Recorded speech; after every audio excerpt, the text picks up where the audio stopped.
विद्यार्थी मित्रांनो, आता या ठिकाणी प्रकरण 14 प्राथमिक आर्थिक क्रिया यामधील शेतीचे प्रकार, शेती या घटकाबद्दल आपण माहिती पाहणार आहोत. तर या ठिकाणी नंबर 37 वर हे करून पहा असं दिलेलं आहे. तर या ठिकाणी बघा, आ ई स्तंभाचे निरीक्षण करून साखळी पूर्ण करा. तसेच स्तंभामध्ये चित्रासंबंधीची वैशिष्ट्ये व शेती प्रकार याचा क्रमांक लिहा असं या ठिकाणी दिलेलं आहे. तर या ठिकाणी 3 कॉलम दिलेले आहेत. पहिला कॉलम आहे चित्रे, दुसरा कॉलम आहे वैशिष्ट्ये आणि तिसरा कॉलम आहे शेतीचे प्रकार. तर पहिल्या कॉलममध्ये शेतीची चित्रे दिलेली आहेत, म्हणजे कोणत्या प्रकारची शेती आहे त्या त्या शेती प्रकाराची चित्र दिलेलं आहे. त्यानंतर दुसऱ्या कॉलममध्ये या ठिकाणी वैशिष्ट्ये दिलेले आहेत आणि तिसऱ्या कॉलममध्ये शेतीचे प्रकार, म्हणजे शेतीचं कोणत्या प्रकारची शेती आहे ते शेतीचे प्रकार इथं दिलेला आहे. परंतु या ठिकाणी आपल्याला सांगड घालायचा आहे किंवा साखळी पूर्ण करायचं आहे, म्हणजे ही शेती कोणत्या प्रकारची आहे त्याबद्दल इथं माहिती लिहायचं आहे. तर ही शेती आता वैशिष्ट्ये जे आहेत ती वैशिष्ट्ये आ ई ई उ ऊ असं दिलेले आहेत आणि शेतीचे प्रकार जे आहेत ते क ख ग घ असं दिलेले आहेत. तर इथे शेतीचे प्रकार, हा जो पहिला प्रकार आहे तो ख म्हणजे उद्यान शेती आहे आणि ते वैशिष्ट्य क्रमांक आहे ऊ असं दिलेलं आहे, म्हणजे ह्या ऊ मध्ये आपल्याला जायचं आहे. ठीक आहे. तर या ठिकाणी बघा, शेतीचे प्रकार आहे उद्यान शेती आहे, त्याचे वैशिष्ट्य इथं वेगळं दिलेलं आहे, शेतीचे प्रकार वेगळं दिलेलं आहे. तर आपण हे कुठं आहे नेमकं ते आपण पुढच्या ह्याच्यामध्ये पाहणार आहोत. त्यानंतर दुसरं आहे बघा, इथं दुसरा हे इथं आहे, दुसरं आहे इथं मंडई शेती दिलेली आहे. इथं ह्या शेती ही आहे मंडई शेती, परंतु इथं वैशिष्ट्य मात्र वेगळे आहेत, इथं प्रकार मात्र वेगळं दिलेलं आहे. तर इथं शेती प्रकार इथं लिहायचं आहे आपल्याला इथं. तर मंडई शेती असं लिहायचं आहे, क्रमांक ग लिहायचा आहे. त्यानंतर वैशिष्ट्य क्रमांक लिहायचा आहे उकळीचा लिहायचा आहे, म्हणजे त्या उकळीचा ज्या ठिकाणी आपल्याला वैशिष्ट्य दिलेले आहेत दाखवलेले आहेत ते इथं लिहायचं आहे आणि त्यासमोर इथं लिहायचं आहे. तर इथं इथे जे वैशिष्ट्य आहे ते वेगळ्या शेतीचे वैशिष्ट्य आहेत. इथं जे उद्यान शेती आहे, परंतु इथं चुकीचं आहे. तर आपल्याला बरोबर जोड्या जुळवायच्या आहेत. या चित्राशी वैशिष्ट्याशी आणि ई शेतीच्या प्रकाराशी जोड्या जुळवायचं आहे. हे झालं दुसरा. त्यानंतर तिसरं जे आहे ते म्हणजे शेतीचा प्रकार आहे विस्तृत व्यापारी धान्य शेती. इथे लिहायचं शेती प्रकार विस्तृत व्यापारी धान्य शेती. इथं क्रमांक लिहायचं आहे द हे क्रमांक लिहायचं आहे, त्याचं नाव आहे विस्तृत व्यापारी धान्य शेती. वैशिष्ट्य क्रमांक आहे मध्ये दिलेलं आहे बघा, अगदी पहिल्या चित्राने आपण जे बघितलं त्या ठिकाणी ह्या शेती प्रकाराची वैशिष्ट्ये दिलेली आहेत. मात्र इथं जी वैशिष्ट्ये दिली आहेत ते वेगळ्या शेती प्रकारची वैशिष्ट्ये आहेत. इथं प्रकार जे दिलेले आहे ते वेगळा प्रकार आहे मंडई शेती. मात्र खरं उत्तर जे आहे ते म्हणजे विस्तृत व्यापारी धान्य शेती आणि वैशिष्ट्य क्रमांक असं आपल्याला सांगायचं आहे. त्यानंतर तिसरं जे आहे ते आहे शेती प्रकार मळ्याची शेती. हे आहे मळ्याची शेती. इथं शेती प्रकार क्रमांक लिहायचा आहे, मळ्या शेतीला क्रमांक लिहायचा आहे ड मळ्या शेती. त्यानंतर हे जे वैशिष्ट्य आहे इजारीचं वैशिष्ट्य क्रमांक लिहायचं आहे, परंतु इथं सगळं वेगळं दिलेलं आहे. शेतीचा आकार खूप लहान आहे असं दिलेलं आहे, पण इथं प्रकारामध्ये सुद्धा दिलेलं आहे. सखोल उदाहरण शेती हे पण चुकीचं आहे, हे पण चुकीचं आहे. मग त्याचे खरे उत्तर काय आहेत? शेतीचा प्रकार क्रमांक ड आणि वैशिष्ट्य क्रमांक ई हे जे उत्तर आहे. त्यानंतर शेती प्रकार आहे ते म्हणजे इथं शेती प्रकार क्रमांक घ म्हणजे प्रकार नाव आहे सखोल उदरनिर्वाहक शेती.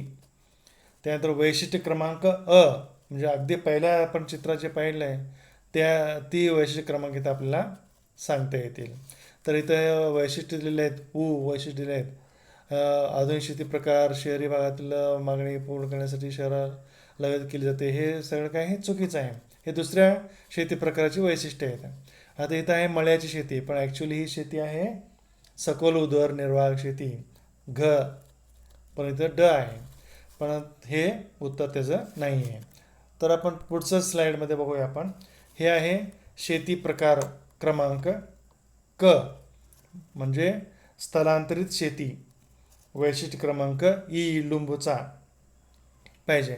तर इथं मात्र उत्तर काय आहे, इथं चुकीचं आहे. उकळीचं आहे. फळे फुले औषधी वनस्पती असं आहे. इथं प्रकार आहे द, विस्तृत व्यापारी धान्य शेती प्रकार. पण ॲक्च्युली काय आहे, शेती प्रकार क्रमांक क, त्याला नाव आहे स्थलांतरित शेती. याचं शेती वैशिष्ट्य क्रमांक ई. ह्या पद्धतीने आपल्याला योग्य जोड्या जुळायचं. इथं चुकीचे दिलेले आहेत. सुरुवातीला कसं योग्य जोड्या जुळा म्हणलं की फक्त 2च कॉलम द्यायचे किंवा 2 स्तंभ द्यायचे. पण आता इथं काय करायचं, 3 स्तंभ त्यांनी दिलेले आहेत. त्या 3 स्तंभ पहिल्या स्तंभाशी बरोबर दुसऱ्या स्तंभातील घटक बरोबर तिसऱ्या स्तंभातील घटक जुळवायचा आहे. तर या ठिकाणी आपल्याला जुळवायचं आहे. तर पहिल्यापासून आपण बघूया. तर पहिला बघा, आता उत्तरासहित या ठिकाणी आपल्याला पाहायला मिळतं. बघा, उत्तरासहित या ठिकाणी पाहायला मिळते. अ, शेती प्रकार क्रमांक इथं दिलेला आहे. आता काय सांगितलं आपण, शेती प्रकार क्रमांक ख. ख म्हणजे फलोद्यान शेती किंवा उद्यान शेती. याला फळे व फुलांची शेती देखील म्हणतात. त्यानंतर वैशिष्ट्य क्रमांक कुठला आहे, ऊसाचा. तर इथं बघूया वैशिष्ट्य काय काय आहेत. फळे व फुले, औषधी वनस्पती, शोभेची झाडे इत्यादी उत्पादने व्यापारी उद्देशाने या शेती प्रकारात घेतली जातात. हे पहिलं वैशिष्ट्य झालं. फळे फुले, औषधी वनस्पती, शोभेची झाडे इत्यादी उत्पादने व्यापारी उद्देशाने घेतली जातात. हे पहिलं वैशिष्ट्य आपल्याला या ठिकाणी सांगता येतात. म्हणजे फलोद्यान शेतीमध्ये, उद्यान शेतीमध्ये यांची उत्पादने घेतली जातात. फळे फुले, औषधी वनस्पती, शोभेची झाडे इत्यादी उत्पादने व्यापारी उद्देशाने या शेतीतून घेतली जातात. त्यानंतर दुसरं जे वैशिष्ट्य आहे, या शेती प्रकारात मनुष्यबळाचा आणि आधुनिक तंत्रज्ञानाचा वापर मोठ्या प्रमाणात केला जातो. कारण सर्वच गोष्टी मानवाच्या माध्यमातून किंवा आधुनिक तंत्राच्या माध्यमातून करून घ्यावं लागतात सर्वच कामे. त्यामुळे या ठिकाणी मनुष्यबळाचा आणि आधुनिक तंत्रज्ञानाचा वापर मोठ्या प्रमाणात केला जातो. त्यात तिसरं वैशिष्ट्य आहे, ही शेती कोणत्या ठिकाणी केली जाते, कोणत्या प्रदेशात केली जाते. तर हे जे वैशिष्ट्य आहे खूप महत्त्वाचं आहे. उष्णकटिबंधीय हवामानाच्या प्रदेशात, भूमध्य सागरीय हवामानाच्या प्रदेशात आणि समशीतोष्ण कटिबंधीय हवामानाच्या प्रदेशात ही शेती केली जाते. तर या शेतीला म्हणायचं उद्यान शेती. हे शेतीचा प्रकार आहे.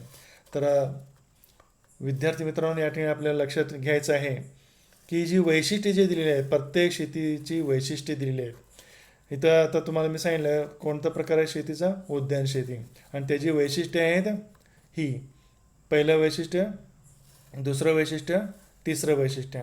एक मात्र लक्षात ठेवा विद्यार्थी मित्रांनो, परीक्षेमध्ये तुम्हाला फलोद्यान शेतीची वैशिष्ट्ये लिहा म्हणले की हे 3 वैशिष्ट्ये लिहावायचे आहेत. तर तुम्ही काय करायचं आहे, चित्र तुम्हाला शक्य फोटो काढा किंवा कात्रण घ्या, वहीमध्ये चिटकवा आणि त्याची वैशिष्ट्ये लिहून काढा. त्याचा प्रकार इथं दिलेला आहे उद्यान शेती, आणि उद्यान शेतीची वैशिष्ट्ये इथं दिलेली आहेत. ती तुम्ही वहीमध्ये लिहून काढा. ह्याच्यावर परीक्षेमध्ये प्रश्न विचारू शकतात. फलोद्यान शेतीची वैशिष्ट्ये लिहा किंवा उद्यान शेतीची वैशिष्ट्ये लिहा. त्यावेळेस तुम्हाला ही उत्तरं अतिशय महत्त्वपूर्ण ठरणार आहे, ही वैशिष्ट्ये महत्त्वपूर्ण ठरणार आहेत. म्हणून तुम्ही वहीमध्ये हे सगळं लिहून काढा.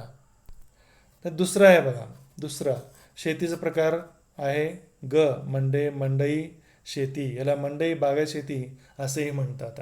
तर याचं वैशिष्ट्य क्रमांक ऊसाचा वैशिष्ट्य क्रमांक आहे. हे दुसरं शेती प्रकार आहे.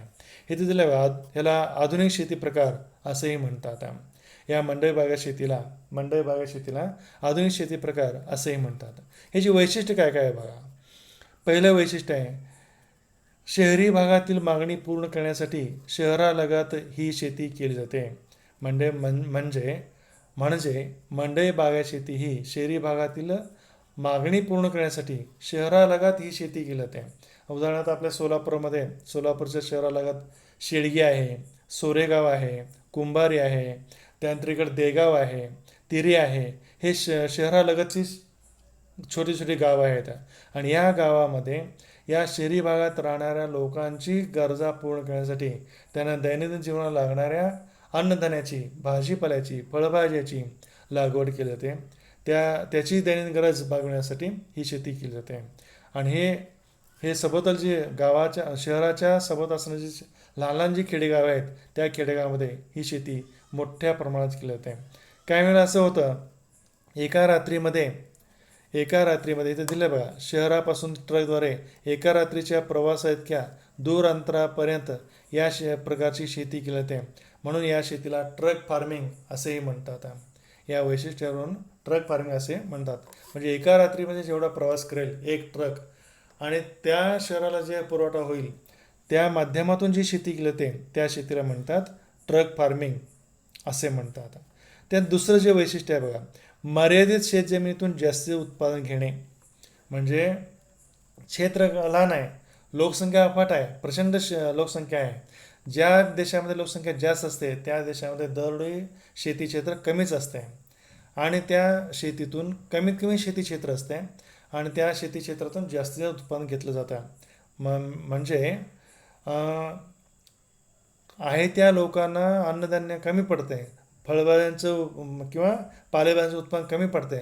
म्हणून कमी कमी क्षेत्रामध्ये आधुनिक तंत्रज्ञानाचा वापर करून, त्यानंतर सेंद्रिय खताचा वापर करून, रासायनिक खतांचा वापर करून, संकरित बी बियाण्याचा वापर करून या ठिकाणी अतिशय कमी क्षेत्रातून जास्तीत उत्पादन घेतले जाते. त्यानंतर भांडवलाचा अधिक वापर, तिसरं वैशिष्ट्य आहे भांडवलाचा अधिक वापर. म्हणजे या कमीत कमी क्षेत्रामध्ये आधुनिक तंत्रांचा वापर करण्यासाठी, संकरित बी बियाण्याचा वापर करण्यासाठी, खतांचा वापर करण्यासाठी, रासायनिक खतांचा वापर करण्यासाठी, सेंद्रिय खतांचा वापर करण्यासाठी त्यावर मोठ्या प्रमाणात खर्च करावा लागतो. म्हणजेच इथं नेट शेड उभारावा लागतो. पॉलिमर शेती करावी लागते. त्यासाठी मोठ्या प्रमाणात भांडवल गुंतवावे लागते. म्हणून भांडवलाचा जास्त वापर या शेती प्रकारात केले जाते. त्यानंतर चौथं वैशिष्ट्य आहे बघा, मानवी श्रमाबरोबर शास्त्रीय ज्ञान व आधुनिक तंत्रज्ञानाचा वापर केला जातो या शेतीमध्ये. आत्ता सांगितल्याप्रमाणे यामध्ये मानवी श्रमाचा वापर जास्त केला जातो कारण क्षेत्र लहान आहे. या क्षेत्र लहान असल्याकारणाने कुठल्याही यंत्राचा किंवा तंत्राचा आपण वापर करू शकत नाही. त्या ठिकाणी टेक्नॉलॉजी म्हणजेच तंत्रज्ञानाचा वापर करावा होतो, मानवी श्रमाचा वापर जास्त करावा होतो. शिवाय शास्त्रीय ज्ञान म्हणजे कुशल मनुष्यबळाचा वापर मोठ्या प्रमाणात करावा लागतो. त्यानंतर पाचवं वैशिष्ट्य आहे सेंद्रिय व रासायनिक खतांचा आणि जलसिंचनाचा मुक्त वापर करावा लागतो. म्हणूनच उत्पादन जास्त येत आहे. सेंद्रिय खतांचा वापर जास्त करावा लागतो, रासायनिक खतांचा वापर जास्त करावा लागतो. त्यानंतर पाणी मुबलक असावं लागते, मोठ्या प्रमाणात पाणी असावं लागते आणि ते पण कसं मुक्त वापर करावा लागतो. तरच ही शेती होऊ शकते, अन्यथा होऊ शकत नाही. म्हणजे ज्या देशामध्ये या सगळ्या सुविधा उपलब्ध आहेत त्या ठिकाणी ही आधुनिक प्रकारची शेती मोठ्या प्रमाणात केली जाते. त्यानंतर पुन्हा एकदा मी रिपीट करतो हे वैशिष्ट्य, ही शेती शहरापासून ट्रकद्वारे एका रात्रीच्या प्रवासाइतक्या दूर अंतरापर्यंत या प्रकारची शेती केली जाते. म्हणून या शेतीला काय म्हणतात, ट्रक फार्मिंग शेती असे म्हणतात. आता या शेतीमध्ये कोणकोणते उत्पादन घेतले जातात, भाजीपाला, फळभाजी, फळे, दूध, अंडी, मांस, मासे इत्यादींचे उत्पादन घेतले जाते. म्हणजे हे दूध, अंडी, मांस, मासे जे आहेत ते शेतीशी संलग्न पशुपालनाचा व्यवसाय केला जातो. काही शेतकरी गुरे पालन व्यवसाय करतात. त्यामध्ये म्हैस आलं, गाय आलं, गाईचं पालन, म्हशींचं पालन केले जातात, मोठ्या प्रमाणात केले जातात. त्यानंतर कोंबडी, कुक्कुटपालन व्यवसाय केले जातात. काही मांस याच्यामध्ये मिळणार आहे, प्राण्यापासून मिळणारा मांस आहे. म्हणजे कोंबड्यापासून देखील मांस मिळत आहे आणि शेळी, बकऱ्या, मेंढी यांच्यापासून देखील मांस मिळतं. शेळी पालन व्यवसाय देखील या ठिकाणी केला जातो. काही ठिकाणी मत्स्यपालन व्यवसाय करतात शेती संलग्न. त्यामुळे यांचे सर्वांचे उत्पादन या शेती प्रकारातून घेतले जाते. त्यानंतर शेवटचं वैशिष्ट्य आहे औद्योगिकीकरण झालेल्या दाट घनतेच्या शहरी भागात ही शेती केली जाते. आत्ता सांगितल्याप्रमाणे मोठ्या प्रमाणात ही शेती ज्या ठिकाणी लोकसंख्या दाट आहे, प्रचंड आहे, त्या शहरालगतच्या भागामध्ये ही शेती केली जाते. उदाहरणार्थ खेड, शिवापूर, सासवड येथून पुणे शहरात फळे, फुले, भाजीपाला यांचा होणारा पुरवठा हे आपण उदाहरण म्हणून सांगू शकतो. आपल्या सोलापूर जिल्ह्यात राहतो म्हणून आपण सोलापूर जिल्ह्याचं उदाहरण आपल्याला द्यायचं आहे. आता सांगितल्याप्रमाणे सोलापूर शहराभोवती ज्या लहान लहान खेडी आहेत, सोरेगाव, त्यानंतर देगाव, त्यानंतर कुंभारी, त्यानंतर मुळेगाव, हे जी छोटी छोटी गावं आहेत त्या छोट्या छोट्या गावामध्ये ही अशा प्रकारची शेती केली जाते. त्यानंतर पुढचा प्रकार आहे ते म्हणजे शेती प्रकार आहे विस्तृत व्यापारी धान्य शेती. विस्तृत व्यापारी धान्य शेती इथं लिहायचं आहे. त्याचा क्रमांक आहे द. त्या वैशिष्ट्य आहे आ. वैशिष्ट्य क्रमांक आ. आता इथं बघा, या शेती क्षेत्राचा आकार मोठा असतो, विशाल क्षेत्र असतं, म्हणून त्या वाक्य ह्याच्यामध्येच आहे प्रकारामध्ये विस्तृत म्हणजे विशाल क्षेत्र असतं आहे. कमीत कमी 50 हेक्टर ते जास्तीत 500 हेक्टर 50,000 एकरपर्यंत ही शेती असते. 40,000 एकरपर्यंत ही शेती असते. एवढा मोठा क्षेत्र या ठिकाणी असतो. त्यात दुसरं वैशिष्ट्य आहे भांडवलाचा आधुनिक कृषी यंत्राचा वापर अधिक मोठ्या प्रमाणात केला जातो. विशेषतः मुळातच ही शेती ज्या ठिकाणी लोकसंख्या कमी आहे, विरळ लोकसंख्या आहे, अशा ठिकाणीच ही शेती केली जाते. उदाहरणार्थ उत्तर अमेरिका खंडातील प्रेरी गवता प्रदेश या ठिकाणी विस्तृत व्यापारी धान्य शेती केली जाते. इथं मुळातच लोकसंख्या कमी आहे, त्यामुळे या ठिकाणी आधुनिक कृषी यंत्राचा वापर मोठ्या प्रमाणात करावा लागतो. तंत्रज्ञानाचा वापर मोठ्या प्रमाणात करावा लागतो. त्यासाठी भांडवल मोठ्या प्रमाणात लागते. ट्रॅक्टरद्वारे फवारणी करणे, ट्रॅक्टरद्वारे मशागत करणे, ट्रॅक्टरद्वारे पेरणी करणे, ट्रॅक्टरद्वारे मळणी करणे, सर्व शेतीची कामे यंत्राच्या माध्यमातून केली जातात. तंत्राचा वापर करून यंत्राच्या माध्यमातून केली जाते. त्यानंतर या शेतीचं आणखी एक महत्त्वाचं वैशिष्ट्य म्हणजे ही या शेतीत एकच पीक घेतले जाते, म्हणून त्याला एक पीक पद्धतीची शेती असे म्हणतात. गव्हाची लागवड या ठिकाणी मोठ्या प्रमाणात केली जाते. ऊसाची लागवड मोठ्या प्रमाणात केली जाते. कॉफीची लागवड मोठ्या प्रमाणात केली जाते. म्हणजे या शेतीमध्ये एकच पीक मोठ्या प्रमाणात घेतले जाते. भात लागवड या ठिकाणी मोठ्या प्रमाणात घेतली जाते. त्यानंतर गहू हे यातून प्रमुख गहू, मका हे मुख्य पीक या शेती प्रकारातून घेतले जाते. त्यानंतर तिसरं आहे पेरणीपासून ते काढणीपर्यंतची सर्व कामे यंत्राच्या सहाय्याने केली जातात. आत्ता सांगितल्याप्रमाणे पेरणीपासून ते काढणीपर्यंतची सर्व कामे यंत्राच्या सहाय्याने केली जातात. म्हणजे ह्या शेती क्षेत्रामध्ये मोठ्या प्रमाणात क्षेत्र खूप मोठं असतं, त्यामुळे मानवाच्या सहाय्याने कामे करणे शक्य नाही, म्हणून या ठिकाणी यंत्राचा वापर मोठ्या प्रमाणात केला जातो. त्यानंतरचं वैशिष्ट्य आहे शेती व व्यापारी पशुपालन एकत्रितपणे केले जाते. या शेती प्रकारामध्ये शेती व्यवसाय देखील केला जातो आणि त्याचबरोबर व्यापारी पशुपालन व्यवसाय देखील केला जातो. त्यानंतरचं वैशिष्ट्य आहे हेक्टरी उत्पादन कमी व दरडोई उत्पादन जास्त. आत्ताच सांगितल्याप्रमाणे तर या ठिकाणी विद्यार्थी मित्रांनो हेक्टर म्हणजे शेती क्षेत्र खूप मोठं आहे आणि लोकसंख्या मात्र खूप कमी आहे, त्यामुळे ह्यांचं निश्चितच दरड उत्पन्न जास्त असणार आहे. आता उदाहरणार्थ आपल्या घरामध्ये जर लोकसंख्या जास्त असेल, म्हणजे 10 व्यक्ती राहत असतील आणि एकच व्यक्ती कमावणार असतील, तर ते ठिकाणी दरड उत्पन्न कमी असते. आणि सगळेच 10चे 10 जर उत्पन्न घेणार असतील, नोकरी करणार असतील, तर त्यांचं दरड उत्पन्न जास्त असते. तसं इथं दरडोई उत्पादन जास्त आहे आणि दर हेक्टर उत्पादन कमी आहे असं आपल्याला इथं म्हणता येईल. त्यानंतरचं वैशिष्ट्य आहे समशीतोष्ण कटिबंधीय गवता प्रदेश, स्टेप्स गवता प्रदेश हे युरोपियन राष्ट्रामध्ये आहे. प्रेरी गवता प्रदेश हे उत्तर अमेरिका संयुक्त संस्थानामध्ये आहे. डाऊन्स गवता प्रदेश हे ऑस्ट्रेलियामध्ये आहे. पंपास गवता प्रदेश हे दक्षिण अमेरिकेमध्ये आहे. दक्षिण अमेरिका खंडातील अर्जेंटा देशामध्ये पंपास गवता प्रदेश आहे. फेल्ड गवता प्रदेश दक्षिण आफ्रिकामध्ये आहे. आफ्रिका खंडामध्ये दक्षिणेकडे हे फेल्ड गवता प्रदेश आहे. हे सर्वचे सर्व गवता प्रदेश समशीतोष्ण कटिबंधीय गवता प्रदेश आहेत आणि या प्रदेशामध्ये हे विस्तृत व्यापारी धान्य शेती केली जाते. त्यानंतर शेवटचं वैशिष्ट्य आहे या विस्तृत व्यापारी धान्य शेतीमध्ये प्रमुख पीक जे घेतले जातात ते गहू, मका ही प्रमुख पिके या विस्तृत व्यापारी धान्य शेतीतून घेतली जाते. अशा पद्धतीने आपल्याला या विस्तृत व्यापारी धान्य शेतीची वैशिष्ट्ये आपल्याला सांगता येते. त्यानंतरचं आहे नेक्स्ट आहे शेती प्रकार क्रमांक आहे ड म्हणजे मळ्याची शेती. इथे दिलेलं आहे मळ्याची शेती. त्यानंतर या वैशिष्ट्य क्रमांक आहे ई दिला बा ई. हे बरोबर जोडलेले आहेत सर्व. तर याची वैशिष्ट्य काय आहे बघा, या शेतीचा आकार मोठा असतो, हे देखील मोठं असतं.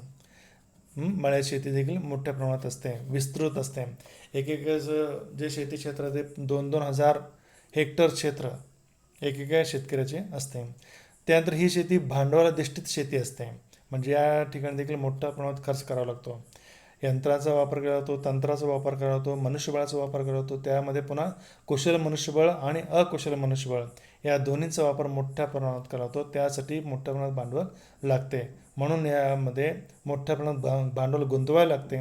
म्हणून याला भांडवलाधिष्ठित शेती असे म्हणतात. त्यानंतर एक पीक पद्धत. या ठिकाणी देखील एकच पीक घेतले जाते. उदाहरणार्थ मळ्याच्या शेतीमध्ये चहा, कॉफी, रबर, कोको इथे दिलं बघा. चहा, कॉफी, रबर, कोको. भारतातील केरळ राज्यात मसाल्याचे पदार्थ, मळे, मसाल्याची मळे, कोकण विभागातील काजूच बागा, नारळाची बागा, भोपळीच्या बागा हे या ठिकाणी मळ्यात शेतीमध्ये हे पिकं घेतली जातात. तर याचं एक वैशिष्ट्य असं आहे, एक पीक पद्धत म्हणजे एकदा या पिकांची लागवड केली, चहा, कॉफी, रबर, तर कमीत कमी 15 ते 20 वर्षे आपण त्यापासून उत्पन्न घेऊ शकतो. उत्पन्न चहा असू दे, कॉफी असू दे, रबर असू दे, कोको असू दे, कोणत्याही पिकांची जर तुम्ही लागवड केलात एकदा, तर जवळपास 20 वर्ष आपण त्यापासून पीक घेऊ शकतो. ही खूप मोठं आपल्याला फायदा आहे, आर्थिकदृष्ट्या फायदा आहे. त्यानंतर चौथं वैशिष्ट्य आहे, स्थानिक मजुरामार्फत शेतीची कामे करून घेतली जातात. म्हणजे स्थानिक मजुरांचं मोठ्या प्रमाणात इथं लावलं जातं कामाला, कारण त्यांनाच याबद्दल ज्ञान असते आणि ते मोठ्या प्रमाणात ते काम करू शकतात. आणि मुळातच ही शेती कशी आहे, डोंगराळ भागात केली जाते.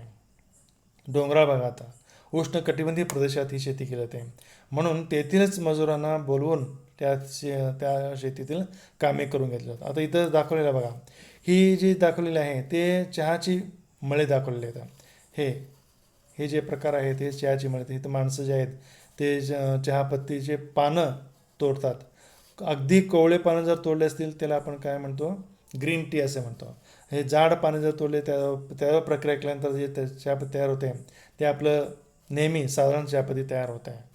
तर हे जे प्रकार आहेत चहाचे प्रकार, चहा पावडरचे प्रकार आहेत, हे चहापत्तीची मळे आहेत, चहाची मळे इथं दाखवलेले आहेत. हे जे बाया आहेत, ह्या बाया हे पानं तोडत असलेले आपल्याला इथं दिसून येतं बघा. ठीक आहे, तर इथं आपल्याला बघता येईल. त्यानंतर इथं बघा, दर हेक्टरी उत्पादन कमी मात्र एकूण उत्पादन जास्त. म्हणजे शेती क्षेत्र कमी असते, उत्पादन मात्र जास्त असते. इथं आपल्याला एवढं सांगता येईल. तर एकदा लागवड केल्यानंतर इथं दिलं बघा, एकदा लागवड केल्यानंतर 10 ते 15 वर्ष उत्पादन घेता येते. तर आता सांगितल्याप्रमाणे एकदा लागवड केलं की कमी 10 ते 15 वर्षे, काही ठिकाणी 20 वर्षे आपण यातून उत्पादन घेऊ शकतो. ते उदाहरणार्थ कोणते पिके आहेत, चहा, कॉफी, रबर, कोको. भारतातील केरळ राज्यातील मसाल्याचे मळे, कोकण विभागातील काजू बागा, कोकण विभागातील नारळाच्या बागा, कोकण विभागातील सुपारीच्या बागा, त्याला आपण भोपळीच्या बागा असे म्हणतो. या ठिकाणी देखील मोठ्या प्रमाणात शेती केली जाते. त्यानंतर पुढचं आहे, कोणत्या प्रदेशात ही शेती केली जाते. तर मलेशिया आहे, भारत आहे, श्रीलंका आहे, कॅरिबियन बेटे आहे, ब्राझील आहे, इंडोनेशिया आहे, फिलिपाईन्स आहे, थायलंड आहे, व्हिएतनाम आहे इत्यादी देशातील डोंगराळ भागातील उष्णकटिबंधीय प्रदेशातील ही सर्व देश आहेत. ही सर्व देश उष्णकटिबंधीय प्रदेशात येतील आणि त्या उष्णकटिबंधीय प्रदेशातील डोंगराळ भागामध्ये ही शेती केली जाते. तर अशा पद्धतीने या मळ्याची शेतीची वैशिष्ट्ये आपल्याला सांगता येईल. विद्यार्थी मित्रांनो, पुन्हा तुम्ही सांगतो, या मळ्या शेतीची वैशिष्ट्ये म्हणा किंवा सखोल विस्तृत व्यापारी धान्य शेती म्हणा, मंडई शेती म्हणा, उद्यान शेती म्हणा, या शेतीची वैशिष्ट्ये आपल्याला वहीमध्ये लिहून काढायचं आहे. त्यानंतरचं आहे, हे जे चित्र दिलेलं आहे हे सखोल उदरनिर्वाह शेती. इथं दिलं बा, सखोल उदरनिर्वाह शेती घ प्रकार आहे. शेतीचे प्रकार घ आहे. वैशिष्ट्य क्रमांक अ आहे. म्हणजे हे वैशिष्ट्य क्रमांक दिलं अ. या वैशिष्ट्यामध्ये बघा इथं, तर इथं बाया काम करत असले दिसून येते. या सखोल उदरनिर्वाह शेती ही मुळात अति दाट लोकसंख्येच्या प्रदेशामध्ये ही शेती केली जाते. ज्या ठिकाणी लोकसंख्या जास्त आहे त्या ठिकाणीच ही शेती केली जाते. चीन, भारत, जपान, कोरिया, श्रीलंका, पूर्व आशिया खंडातील देश या ठिकाणी ही सखोल उदरनिर्वाह शेती केली जाते. आता सखोल उदरनिर्वाह शेतीचे वैशिष्ट्य काय बघा. पहिलं वैशिष्ट्य आहे बघा, शेत जमिनीचा लहान आकार. म्हणजे लोकसंख्या जास्त आणि क्षेत्र तेवढंच राहणार आहे. लोकसंख्या दिवसेंदिवस वाढत जाणार आहे, शेती क्षेत्र मात्र कमी होत जाणार आहे. म्हणजे जमिनीचा लहान आकार हे पहिलं वैशिष्ट्य आहे आणि अतिशय महत्त्वाचं वैशिष्ट्य आहे. त्यात दुसरं आहे कमीत कमी जागेत जास्तीत जास्त उत्पादन करण्याचा प्रयत्न या शेती प्रकारात केला जातो. म्हणजे लोकसंख्या प्रचंड आहे त्या लोकसंख्येला अन्नधान्य कमी पडते आणि म्हणून इंच ना इंच या शेतीची मशागत करून त्या शेतीमध्ये उत्पादन घेतलं जातं, त्या शेतीमध्ये पिकांचे उत्पादन घेतलं जातं, त्या शेतीची लागवड केली जाते. म्हणून तर म्हणलेलं आहे सखोल उदरनिर्वाह शेती म्हणजेच इंच ना इंच लागवड करणे, शेतीची लागवड करणे. म्हणजे कुठेही बांधारामध्ये शेती वाया जाऊ द्यायचं नाही, बांधारामध्ये शेती वाया जात नाही, कुठेही पडीक ठेवायचं नाही. सर्व जेवढे शेती क्षेत्र आहे ते संपूर्ण शेती क्षेत्र लागवडीकडे आणायचं आहे. त्यालाच म्हणलं आपण सखोल उदरनिर्वाह शेती. दुसरी गोष्ट काय, या शेतजमिनीतून केवळ मानवाच्या त्या कुटुंबाच्या उदरनिर्वाहासाठीच ही शेती केली जाते, त्या कुटुंबाच्या उदरनिर्वाहासाठीच ही शेती केली जाते. म्हणजे व्यापारी दृष्टिकोनातून या शेतीतून उत्पन्न घेतलं जात नाही. म्हणजेच त्या कुटुंबाला पुरेल इतकेच या शेतीतून उत्पन्न घेतलं जातं. त्यानंतर कमीत कमी जागेत जास्ती उत्पन्न करण्याचा प्रयत्न या शेती क्षेत्रातून घेतला जातो.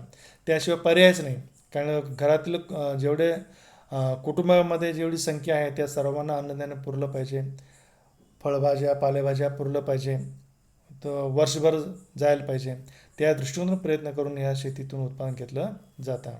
त्यानंतर या शेतीतून अन्नधान्याच्या उत्पादनास प्रथम प्राधान्य दिलं जातं.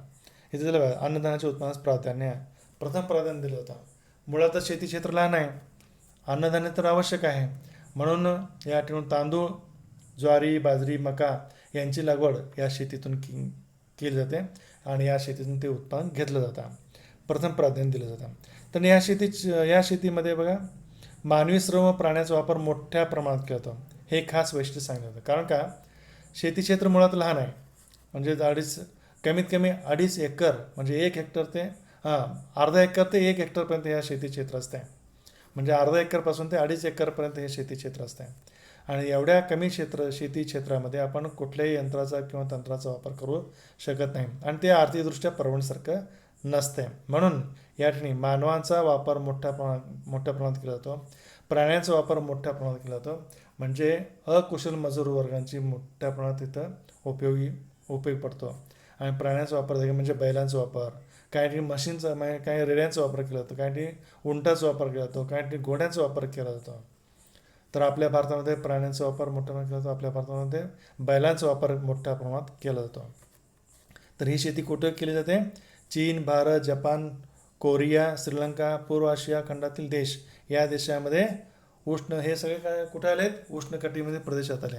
हे सगळे कसे आहेत, जास्त लोकसंख्येचे प्रदेश आहेत. जास्त लोकसंख्येच्या प्रदेशामध्ये ही सकल उदरनिर्वाह शेती केली जाते. त्यानंतर शेवटचं वैशिष्ट्य आहे, तांदूळ हे प्रमुख पीक या शेतीचं खास वैशिष्ट्य मानलं जातं. सकल उदरनिर्वाह शेतीमध्ये तांदूळ हे प्रमुख पीक घेतलं जातं. कारण जगातील बहुतांश लोकांचं मुख्य अन्न आहे ते म्हणजे तांदूळ, म्हणजे भात लागवड, तांदळाची लागवड मोठ्या प्रमाणात घेतलं जातं, मोठ्या प्रमाणात केलं जातं आणि त्याचं उत्पादन मोठ्या प्रमाणात घेतलं जातं. त्यानंतर शेवटचं प्रकार आहे ते म्हणजे शेवटचं चित्र आहे बघा, पुस्तकात दिलेलं आहे. त्यानंतर शेती प्रकार आहे, क्रमांक आहे क. याला आपण स्थलांतरित शेती असे म्हणतो आपण. हे जी वैशिष्ट्य क्रमांक आहे वैशिष्ट्य क्रमांक ई. तर इथं वैशिष्ट्य दिलेलं बघा, काय वैशिष्ट्य आहे, शेतीचा आकार खूप लहान असतो. म्हणजे स्थलांतर शेतीचा आकार खूप लहान असतो. ही शेती देखील डोंगराळ प्रदेशातच केली जाते. आता ही शेती कशी केली जाते थोडक्यात तुम्हाला सांगतो. तर मुळातच ही शेती आदिवासी लोक करतात आणि ह्या शेतीमध्ये एखादा भाग निवडतात आणि त्या ठिकाणी अगोदर झाडे तोडतात, जंगलाचा भाग निवडतात, जंगलाचा भाग निवडून ते त्या ठिकाणी जंगलामध्ये असणारी जी झाडे आहेत ती सर्व झाडे तोडतात. तोडल्यानंतर मोठे मोठे झाडे बाजूला काढतात आणि जो पालापाचोळा त्या पालापाचोळा आग लावतात आणि आग लावल्यानंतर जे राख शिल्लक पडते ते राख या ठिकाणी हाताने पसरवतात आणि नंतर जे आपल्याकडे उपलब्ध बियाणे आहे त्या बियाण्याचे शिडकाव करतात, म्हणजे शिंपडतात आणि शिंपडून काय करतात त्याच्यावर एक लाकूड घेतात, काठी घेतात, ते काठीचे रेघोटे ओढतात, रेघोटे ओढल्यानंतर बिया शिंपडतात आणि पायाने ते तुडवतात, म्हणजे पायाने ते झाकतात. तर अशा पद्धतीने ही स्थलांतर शेती केली जाते. इथे दिलं बघा, वनातील भूभागाची शेतीसाठी निवड करतात. म्हणजे एखाद्या जंगलातील, एखाद्या वनातील एखादं क्षेत्र निवड करतात, शेतीसाठी निवड करतात आणि त्या ठिकाणी काय करतात, निवड केल्यानंतर ते अगोदर ते जंगल तोडतात, म्हणजे झाडे तोडून टाकतात आणि त्यानंतर मोठमोठे जे लाकडं आहेत ते बाजूला सारतात आणि जे पालापाचोळा त्याला जाळतात आणि जाळून त्या जमिनीचा शेतीसाठी वापर करतात. त्याला बघा, वने जाळून जमिनीचा शेतीसाठी वापर करतात असे पण इथं सांगता येईल. त्यानंतर ह्या शेतीतून उत्पादन फारच कमी असते, म्हणजे हे अतिशय आदिवासी म्हणजे मागासलेली शेती आहे. म्हणजे अतिशय कमी प्रमाणात उत्पादन केलं जातं आहे. त्या कुटुंबातील सदस्य त्या सदस्यांना पुरेल इतके अन्न देखील त्यातून निघत नाही. म्हणजे मुळातच शेती क्षेत्र लहान आहे आणि उत्पादन देखील कमी आहे. तर अशा पद्धतीने आपल्याला याचं वैशिष्ट्य आपलं सांगता येते. आता आणखीन एक महत्त्वाचं वैशिष्ट्य काय बघा, उत्पादन फक्त 2 ते 3 वर्षच घेता येते. त्यानंतर पडीक जमीन सोडून दुसऱ्या जागेची निवड करतात. आता या ठिकाणी काय करतात, ही जी शेती आहे त्या शेतीच्या क्षेत्रातून 1-2 वर्ष 3 वर्ष ते उत्पादन घेतात. 4थ्या वर्षापासून ते उत्पादन कमी निघाले, कमी निघाल्यामुळे ते उत्पादन त्या कुटुंबाला पुरत नाही, म्हणून ते हे क्षेत्र सोडतात. पुन्हा दुसऱ्या ठिकाणी अशाच पद्धतीने एक जंगल क्षेत्र निवडतात, वनाचं क्षेत्र निवडतात. त्या ठिकाणी ते लाकडं तोडतात आणि मोठमोठे लाकडं बाजूला करतात आणि पालापाचोळ्याला आग लावतात आणि संपूर्ण क्षेत्र ते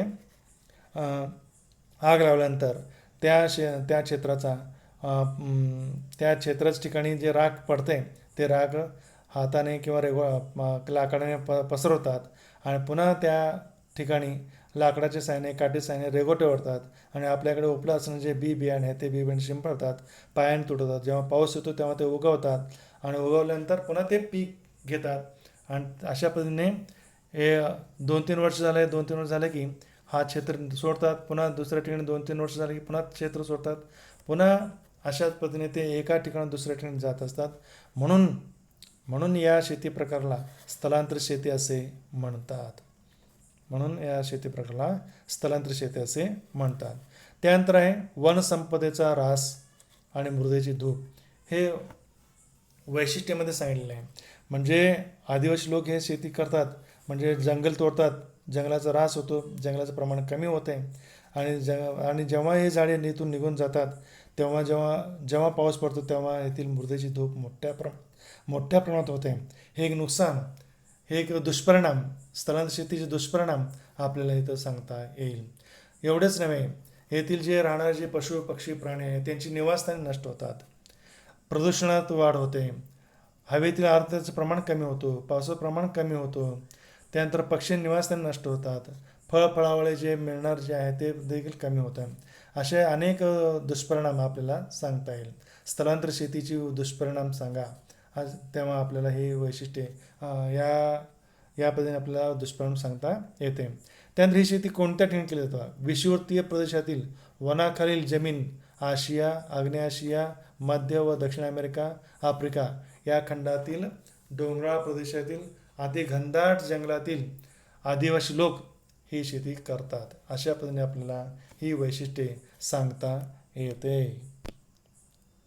तर विद्यार्थी मित्रांनो, या ठिकाणी आपण शेतीचे प्रकार आणि त्या शेती प्रकाराची वैशिष्ट्ये आणि इथं तुम्हाला मी अगदी सुरुवातीपासून वैशिष्ट्ये, प्रकार, वैशिष्ट्ये चित्रासहित तुम्हाला इथं सांगितलेलं आहे. पुन्हा एकदा मी विनंती करतो सर्व विद्यार्थ्यांना की तुम्ही वहीमध्ये लिहून काढा. प्रत्येक शेती प्रकाराची वैशिष्ट्ये तुम्ही वहीमध्ये लिहून काढा. परीक्षेत तुम्हाला प्रश्न विचारू शकतात. स्थलांतर शेतीची वैशिष्ट्ये कोणती, विस्तृत व्यापारी धान्य शेतीची वैशिष्ट्ये कोणती, त्यानंतर मळ्याची शेतीची वैशिष्ट्ये कोणती, मंडई बागायती शेतीची वैशिष्ट्ये कोणती, म्हणजे मंडई शेतीची वैशिष्ट्ये कोणती, सखोल उदरनिर्वाह शेतीची वैशिष्ट्ये कोणती, किंवा सखोल उदरनिर्वाह शेतीची वैशिष्ट्ये सांगा, सखोल उदरनिर्वाह शेतीची वैशिष्ट्ये सांगा. त्यानंतर मंडई बागायत शेतीची वैशिष्ट्ये सांगा, विस्तृत व्यापारी धान्य शेतीची वैशिष्ट्ये सांगा.